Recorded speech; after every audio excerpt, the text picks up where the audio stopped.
Merci d'avoir choisi la télévision nationale. Bonsoir à tous. Voici ce qui domine l'actualité en Guinée. Tenu ce mercredi de la première réunion du conseil d'administration transition de Areba Guinée, plusieurs sujets d'ordre financier et de gouvernance étaient à l'ordre du jour à cette rencontre. Nous parlerons aussi dans ce journal de la ministre du Commerce, de l'Industrie et des PME qui était récemment à Pamlap, la frontière guinéo-sierra-léonaise. Objectif, s'enquérir de l'état d'avancement des travaux de construction du guichet unique de son département. Et enfin, nous parlerons aussi de comment détecter la façon précoce les maladies zoonotiques. La question était au centre d'une formation à Bouquet. Bonsoir à tous et bienvenue et merci d'être avec nous. Je le disais en titre, tenu ce mercredi de la première réunion du conseil d'administration transition de Areba Guinée. Cette rencontre vient après l'acquisition par l'État de 75% des parts du groupe MTN Guinée. Plusieurs sujets d'ordre financier et de gouvernance sont à l'ordre du jour. C'est un compte rendu de Mamadi Gassama. Suivez. Le 30 décembre dernier, un décret annonçait l'acquisition par l'État de 75% des parts du groupe MTN dans Areba Guinée. Cette acquisition donne désormais le droit à l'État d'avoir une main mise sur les actions. C'est en cela qu'intervient cette rencontre à l'effet de formaliser la gouvernance à travers la mise en place d'un conseil d'administration. Le conseil qui était là, c'était un conseil d'une société privée. Maintenant, il est un conseil d'une société publique, majoritaire publique, et donc il faut adapter la réalité au contexte réglementaire et légal. C'est dans cette application qu'on s'est réunis de façon, pour la première fois, statuer avec le conseil d'administration, nouveau, transitoire, qui va donner des grandes orientations et définir une feuille de route à l'effet de redynamiser cette société et éventuellement trouver des partenaires plus avantageux pour l'État guinéen, pour les emplois et pour également l'émergence des télécommunications sur l'ensemble du pays. Il s'agira pour les membres du Conseil de donner une dynamique nouvelle et restaurer la santé financière et opérationnelle de la société Areba Guinée. Tout ce que je peux dire aujourd'hui, c'est lancer un message de reconnaissance, de remerciement d'abord pour la vision ambitieuse et porteuse du chef de l'État, remercier le soutien de Monsieur le Premier ministre qui a vraiment été là tout au long du processus d'acquisition et aussi lancer un appel à ces nouveaux administrateurs de dire que l'avenir du secteur des télécommunications est aujourd'hui entre leurs mains. Ce qui est important, qu'est-ce que la Guinée sera demain avec ce groupe? Qu'est-ce que ça donne? Ça sauve comme emploi. Au nom de mon groupe, c'est de remercier toujours ce que le gouvernement a pu faire. Récupérer. Maintenant, le grand problème reste de trouver un partenaire technique puissant, très fort. Cette reprise dénote de la volonté des autorités à créer de la richesse à travers la mobilisation des recettes et à sauver des emplois sociaux.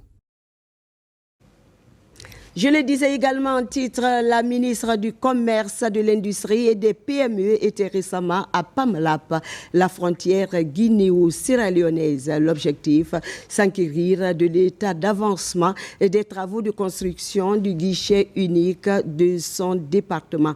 C'est un bâtiment qui va regrouper des services déconcentré en charge du contrôle de la déclaration et du suivi des produits. Les travaux sont à 60%, un délai d'exécution de 6 mois. Des précisions avec Karim Kamara.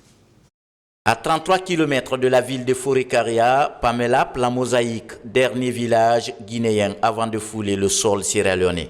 Dans la zone tampon, la ministre du Commerce, Industrie et PME fait un crochet pour s'entretenir avec les différents acteurs du commerce transfrontalier à ce poste. Sa délégation arrive ensuite sur ce chantier où se construit le bâtiment du guichet unique du ministère du Commerce, Industrie et PME. Il va regrouper les services DDI, DDE, l'ONCQ et l'Agipex. Les entreprises ont reçu les avances de démarrage à la hauteur de 16%. Mais aujourd'hui, nous voyons, vu l'évolution des travaux, vous vous rendez compte que les travaux sont au niveau de l'élévation, les gros œuvres sont bientôt finis. Donc nous, au bureau d'études, comme nous sommes là pour la maîtrise d'œuvre de ce chantier, nous allons préparer tout ce qui est décompte pour permettre aux entreprises maintenant d'obtenir leur premier décompte pour leur faciliter l'avancement des travaux. Ce poste à usage administratif va permettre à ces services déconcentrés du ministère du Commerce de contrôler tous les produits à l'importation et à l'exportation, de contrôler la qualité des denrées alimentaires et non alimentaires stratégiques, sans oublier le suivi systématique des produits sur le marché. Sur ce site également, nous allons pouvoir mettre un laboratoire mobile de contrôle qualité systématique afin que tous les produits ne soient pas forcément drainés jusqu'à Conakry, mais également un site de quarantaine et d'entreposage des produits qui seront directement saisis. Je me réjouis de l'état d'avancement du chantier qui est extrêmement important. Dans les semaines à venir, nous ferons le point en termes de décompte physique. Nous souhaitons que l'entreprise puisse respecter ce délai contractuel, mais également le cahier de charge. Ceci vient prouver vraiment la vision du chef de l'État sur le domaine du commerce et de l'industrie de notre pays. C'est un bâtiment R+1 composé de 3 bureaux au rez-de-chaussée et 11 bureaux à l'étage. Les travaux sont exécutés à 60% et le délai d'exécution est de 6 mois. Karim de Pamlap, dans le volet de la promotion de l'éducation à la base, une école primaire vient d'être inaugurée à Bereko, un secteur de la région de Mamou, un acquis qui met fin aux longues distances à parcourir. Autre avantage, cette infrastructure scolaire offre de meilleures conditions d'apprentissage aux enfants du tout petit qui étudient autrefois dans un hangar. N'est-ce pas, Fodé Camara? On vous écoute. À Mamoun, au cœur du secteur de Bereko, une infrastructure scolaire moderne d'une capacité d'accueil de 150 élèves. Aux salles de classe viennent s'ajouter le bureau et le logement du directeur, un forage ainsi qu'un bloc de latrines. Cette école primaire est construite par le groupe Africa Global Logistique pour renforcer l'éducation à la base. L'éducation, c'est outil. Meilleur outil du monde pour changer, pas de Guinée, pas d'Afrique, mais le monde entier. Les enfants qui vont marcher les 7 km, 8 km à pied pour aller dans l'école, c'est fini. Ils vont aller dans l'école ici en Bereko. Quand je leur ai dit qu'on a des écoles en hangar, de nous assister, ils ont promis au mois d'octobre qu'ils vont construire cette école. Nous voici aujourd'hui à l'inauguration, après 5 mois de construction. Donc mon sentiment est vraiment satisfaisant et je remercie le donateur, l'AGL. Je remercie au nom de Monsieur le Président de la République, chef de l'État, chef suprême des armées, tout ce qu'ils font pour nos communautés. Les différents compartiments de ce centre d'éveil communautaire viennent offrir un environnement d'apprentissage adéquat aux élèves et des conditions idéales de travail pour les enseignants. Alors cela vient de la prospection de nos équipes. Nous sommes à la détection des besoins des communautés. Il nous a été remonté à la direction générale un besoin qui était très important en termes d'école. Nous avons trouvé ici une école en gare, que vous pouvez trouver derrière nous aujourd'hui, dans laquelle était scolarisé un certain nombre d'enfants. Nous avons jugé nécessaire, dans le cadre de notre responsabilité sociétale, d'investir pour le bien-être des communautés. C'est la raison pour laquelle nous avons investi dans cette école, qui est un premier pas, et nous espérons aller encore plus loin. Nous allons continuer à accompagner les efforts pour continuer à sillonner le pays et à détecter partout là où les communautés ont des besoins, et nous allons intervenir tant que nous pourrons. Cet investissement de plus de 600 millions de francs guinéens vient matérialiser l'engagement du groupe Africa Global Logistique en faveur du développement éducatif et social des communautés locales. L'information, c'est aussi le fonds d'appui aux activités économiques des femmes, FAEF, qui passe à la vitesse supérieure. Il ambitionne de mobiliser plus de ressources pour appuyer davantage les activités économiques des femmes. La structure organise la validation du plan stratégique de mobilisation des ressources. L'objectif visé est clair. Rechercher des ressources pour impacter la vie économique des femmes. Le point avec Mohamed II Camara et Alkal Kobole Keta. Suivez. La volonté des autorités du pays, à sa tête le général-président Mamadi Doumbouya, est d'aider les femmes guinéennes à lutter contre la précarité et la pauvreté. Le chemin privilégié est celui qui mène vers l'autonomisation économique garantie des femmes. La création du fonds d'appui aux activités économiques des femmes matérialise cette ambition. Pour la continuité dans l'accompagnement des initiatives des femmes, le FAEF mise sur le plan stratégique des mobilisations des ressources. J'ai des sentiments de satisfaction vu que le plan stratégique mis en œuvre peut impacter positivement les femmes et les filles de la République de Guinée. Ce plan va impacter réellement la femme guinéenne dans son originalité et dans la globalité, puisqu'on a touché à tous les aspects. Donc, même celles qui ne sont pas formalisées, on va les formaliser. C'est un aspect très intéressant. À part le budget national de développement BND, le plan stratégique va permettre au FAEF de mobiliser d'autres fonds pour mieux accompagner les activités économiques des femmes. C'est une structure qui est déjà assez active sur le terrain et sans plan stratégique. Et tenez-vous bien, avec ce plan stratégique, elle pourra mieux ordonner sa stratégie de mobilisation des ressources. Elle pourra mieux ordonner sa stratégie de plaidoyer vis-à-vis des différents bailleurs et pourvoyeurs de fonds. Le général d'armée Mamadi Doumbouya a créé ce fonds pour que nous puissions impacter positivement la vie de la Guinéenne, que nous puissions sortir la femme guinéenne de sa précarité, de sa pauvreté et en faire une femme autonome. Le plan stratégique est un outil de décision qui guide le processus de mobilisation des ressources du FAEF. Son ambition, impacter positivement l'initiative économique des femmes.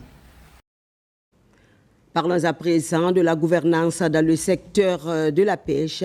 Une rencontre entre des acteurs intervenants dans le projet de renforcement de la gouvernance des pêches en Guinée vient de se tenir. Il s'agit d'accroître les résultats du projet en toute transparence. Le projet est financé par Océan 5 pour une durée de 3 ans. On fait le point avec Mamadou Alpha Baldé et Al-Gassimouba. Améliorer la lutte continue contre la pêche illicite non déclarée et non réglementée, un combat qui fait du chemin en Guinée. Aujourd'hui, le projet renforcement de la gouvernance des pêches en Guinée, lancé il y a 2 ans, a permis de corriger plusieurs imperfections comme le renforcement de la surveillance, le cadre juridique et réglementaire, mais aussi l'amélioration de la transparence et la gouvernance du secteur. Ce projet a pour ambition de soutenir nos partenaires guinéens dans la réduction des opportunités de pêche INN et de commerce de produits issus de la pêche illégale, contribuant ainsi à une gestion plus durable des ressources halieutiques. C'est un très grand fléau qui amenuise les recettes au niveau des États. Donc renforcer la capacité des structures qui ont des actions de contrôle, de suivi, de contrôle et de surveillance en mer est extrêmement important. C'est justement l'occasion pour nous cette année de faire cet atelier qui est consacré à la coopération inter-administration. Pour la dernière phase du projet qui s'étale sur 3 ans, l'ensemble des acteurs impliqués dans sa mise en œuvre comme Océan 5 et le PRCM se concertent. Après l'évaluation du chemin parcouru, de nouveaux objectifs sont fixés. Cet atelier ambitionne de jeter les fondations d'une coopération inter-institution efficace en validant un protocole d'entente, en structurant un groupe de contact opérationnel et en lançant une plateforme nationale de partage d'informations. C'est une étape essentielle et, j'ose le dire, structurante dans la lutte contre la pêche INN. Sous la tutelle du ministère de la Pêche et de l'Économie maritime, le projet renforcement de la gouvernance des pêches en Guinée entend favoriser un secteur halieutique totalement transparent, régi par des procédures claires, entièrement respectueuses des règles en la matière. Troisième titre de cette édition, comment détecter de façon précoce les maladies zoonotiques à l'interface homme-animal-environnement. La question était au centre d'une formation qui a regroupé des cadres et agents issus de la santé humaine, services vétérinaires et de l'environnement de la région de Boké. Objectif, maîtriser l'outil informatique pour renforcer la surveillance dans les cheptels et autres lieux susceptibles d'occasionner la maladie provenant des animaux. N'est-ce pas Younousa Tawel Kamara? On t'écoute.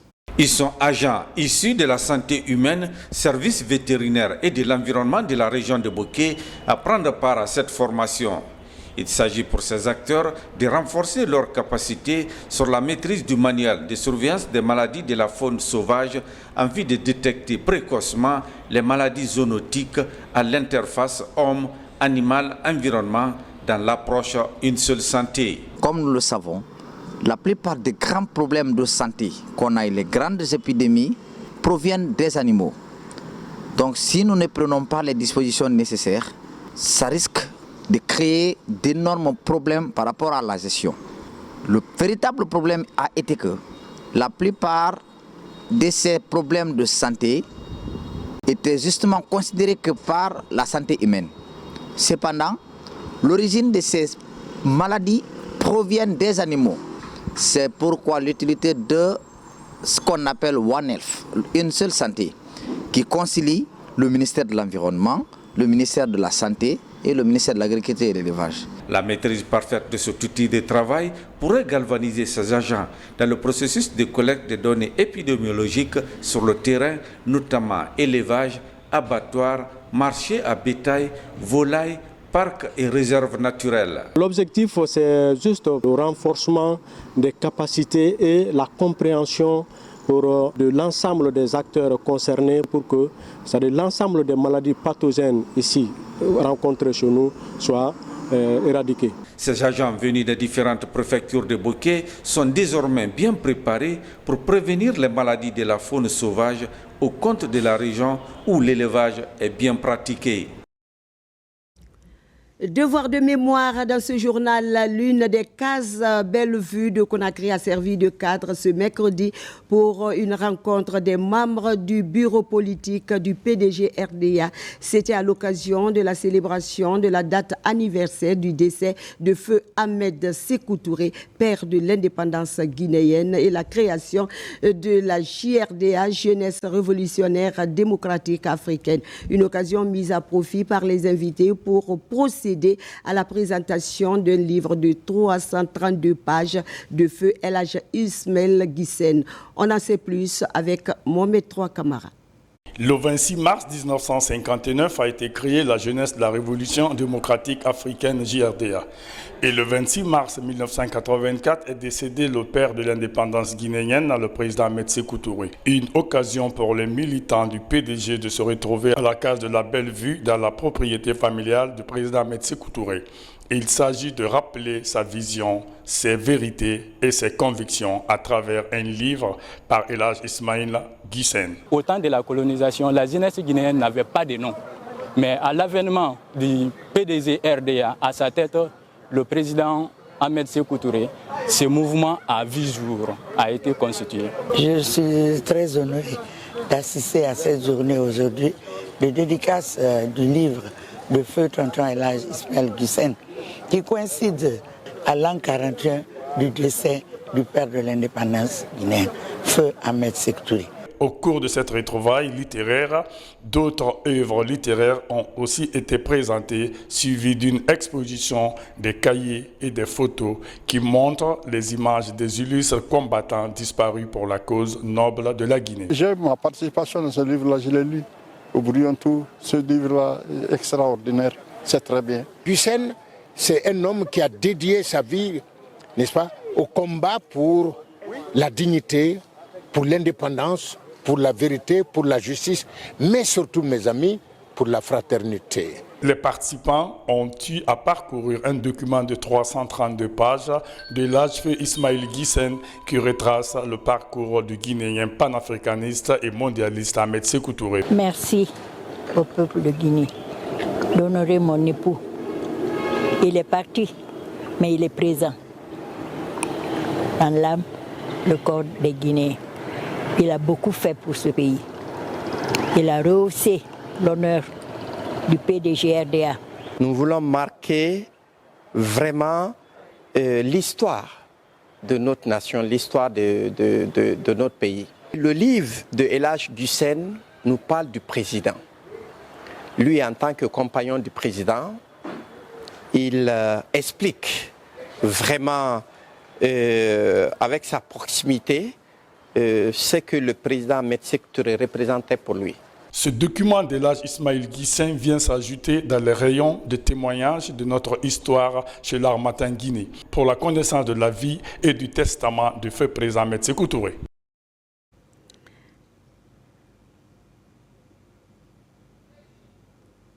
Restons dans le même cadre pour vous dire que dans le monde de la littérature guinéenne, plusieurs livres sont parus tout récemment pour promouvoir les acquis du chef de l'État, général Mamadi Doumbouya. Parmi eux figure en bonne place l'ouvrage intitulé « Général Mamadi Doumbouya ». Un patriote engagé. C'est une œuvre du docteur Souleymane Cissé, enseignant-chercheur à l'Université générale Lansana Conté de Sonfonia. Dans ce livre, l'auteur retrace le parcours de l'homme du 5 septembre 2021, notamment les changements positifs apportés dans plusieurs domaines. N'est-ce pas, Aboubakar Yabi? On t'écoute. Les acquis du chef de l'État, général Mamadi Doumbouya, continuent d'être célébrés de plusieurs façons en Guinée. Une conviction que Dr Souleymane Cissé matérialise à travers son ouvrage intitulé « Général Mamadi Doumbouya, un patriote engagé ». Ce livre d'une centaine de pages est distribué dans une atmosphère de convivialité. L'ouvrage retrace le parcours de l'homme du 5 septembre, autrement appelé le Lion Noir dans le roman Dramous de Camara Laye. Pour que le thème un patriote engagé, ça veut dire que le général est arrivé à un moment où tout était bloqué, même les simples discours. Mais lorsqu'ils ont fait leur apparition, tout le monde a compris que maintenant il y a quelque chose qui change. Et aussi j'ai essayé de prouver dans ces livres qu'il y a des pays qui ont eu leur développement par la grâce des militaires, comme le cas de Ghana, où le colonel Jerry John Rawlins a pu développer son pays et faire l'un des meilleurs pays démocratiques en Afrique. Cet ouvrage comporte 12 chapitres qui magnifient toutes les réalisations à l'actif du général Mamadi Doumbouya. Dr Souleymane Cissé met en évidence le bravoure de l'homme, tout en invitant les amoureux de la lecture à y jeter un coup d'œil pour mieux connaître les réformes engagées en Guinée depuis le 5 septembre 2021. Ce que Dr Souleymane Cissé a fait, le nom qui a été dédié au Monsieur le Président de la République, les contenus dans les documents, c'est important pour nous les arabophones en République de Guinée et c'est bon aussi pour la République. J'interpelle tout le monde de ne pas rester dans l'indifférence. Parce qu'au moins, on voit des choses. On voit des routes, on voit beaucoup de choses autour de nous. C'est notre patrie. Écrit en arabe et traduit en français, cette œuvre littéraire vise à immortaliser l'homme du 5 septembre 2021. À travers cette distribution, cet enseignant-chercheur de l'Université générale Lansana Conté de Sonfonia s'engage à soutenir à tout bout de champ les actions du chef de l'État, général Mamadi Doumbouya. Une manière pour lui de contribuer au développement socio-économique du pays. Et pour finir, le football féminin à présent, où le secteur en Guinée éprouve d'énormes difficultés. Le manque de compétition dans le domaine reste un facteur qui handicape son évolution. La problématique impacte négativement les résultats des sélections nationales. Voyons tout cela avec Abdoulaye Diallo. La Guinée est l'un des pays précurseurs du football féminin en Afrique. À date, cette entité du Curon bat de l'aile. Les filles ont du mal à faire carrière par manque de compétition locale. Pour cette saison, les clubs n'ont joué que la phase aller depuis des mois. Les joueuses se contentent des entraînements dans les quartiers. Conséquence, les sélections nationales sont toujours éliminées pour les joutes internationales. Et ce manque de championnat, comme vous venez de le dire, est un frein pour le développement de ce foot parce que nos filles regorgent assez de talent, mais ce qui fait que souvent, nos équipes nationales, on a souvent des problèmes quand on ne joue qu'une phase et souvent quand on rencontre des pays mieux organisés que nous, c'est l'échec qui se présente parce que nos filles ne compétissent pas régulièrement. Le fait de rester sans compétir pousse certaines footballeuses à s'expatrier dans des pays limitrophes pour exercer leur passion, en dépit des conditions précaires. Pour inverser la tendance, des personnes ressources s'engagent à accompagner ces filles. C'est le cas de l'ancien vice-président du comité de normalisation de la Fédération guinéenne de football.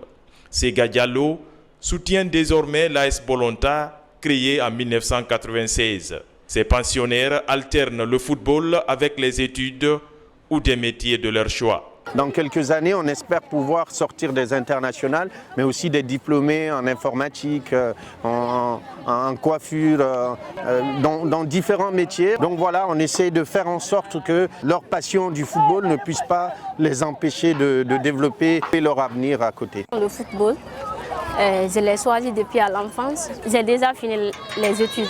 J'ai fini l'année passée. Donc, du coup, j'ai accompagné le football avec les études. En fait, je ne les ai pas abandonnées. Je vais être professionnelle, je vais jouer dans des grands clubs. Pour son épanouissement en Guinée, le football féminin a besoin d'une organisation à la base avec une attention particulière des autorités. De son côté, la FIFA en fait du football féminin l'une de ses priorités avec un taux de 30% de sa ligne budgétaire pour l'accompagnement des fédérations nationales.